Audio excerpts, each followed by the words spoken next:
Kemudian yang ketiga, saya membaca keterangannya Bapak Menko PMK. Di sini ada kata-kata begini, pelaksanaan tugas PMK dimaksudkan untuk memberikan dukungan pelaksanaan inisiatif dan pengendalian kebijakan berdasarkan agenda pembangunan nasional dan penugasan Presiden. Apa sih yang dimaksud dengan penugasan Presiden? Apakah penugasan-penugasan tertentu karena Presiden juga cawe-cawe itu?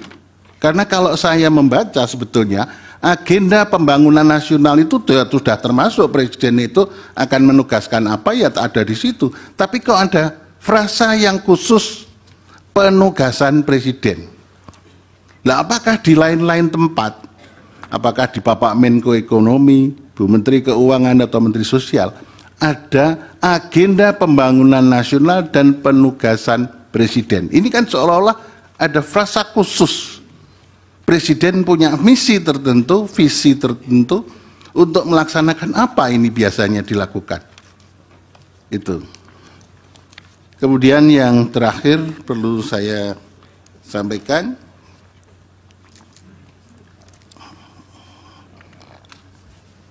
iya, ini catatan saya belum ketemu, nanti saya mungkin bisa sampaikan. Terima kasih. Arif Hidayat. Mengenai kata penugasan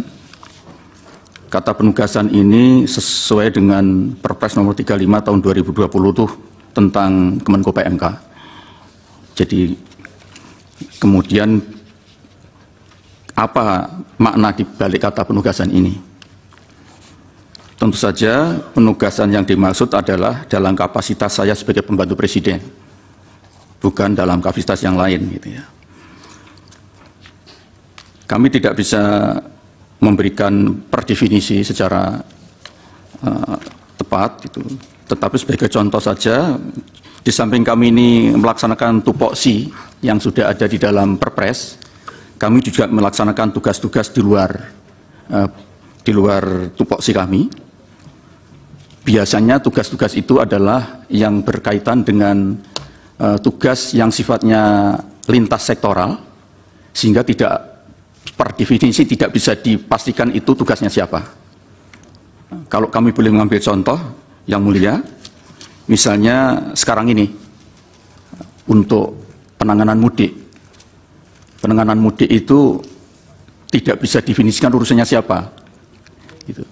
Kalau atas dengan kondisi seperti itu, Presiden biasanya menunjuk salah satu Menko untuk ditugasi untuk melakukan koordinasi. Karena itu yang kami koordinasikan, yang mulia, sebagian besar malah justru bukan menteri yang berada di dalam koordinasi kami, menurut Perpres nomor 35 tadi. Misalnya Menteri Kapolri, misalnya. Kemudian ada Menteri Perhubungan, Menteri PUPR, Menteri Perdagangan. Yang menteri yang berada di dalam koordinasi saya cuma satu saja, yaitu Menteri Agama. Nah, ini kami mendapatkan surat penugasan. Kemudian ada juga tugas yang sifatnya simpel. Misalnya kami mendapatkan tugas dengan surat tugas untuk mewakili beliau untuk menghadiri upacara atau acara tertentu.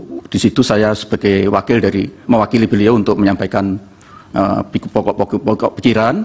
Biasanya itu ada dari kepresidenan yang saya tinggal membaca, tapi kadang-kadang juga diberi wewenang penuh untuk kami menyampaikan sesuai dengan apa yang sudah ada pada kami. Demikian yang mulia yang bisa kami jelaskan. Mohon izin Pak Ketua. Mohon maaf Prof. Iya. Cair. Saya mendalami berikutnya sedikit. Nah, ini sesama guru besar di rangkong dahulu misalnya saya. Silakan yang mulia. Saya tanya begini, pernahkah ada tugas-tugas yang agak aneh-aneh gitu? Saya mohon maaf kurang tahu apa yang dimaksud aneh. Aneh itu di luar tupoksi. Setahu saya tidak ada. Tidak ada ya. Tidak ada. Terima kasih. Iya.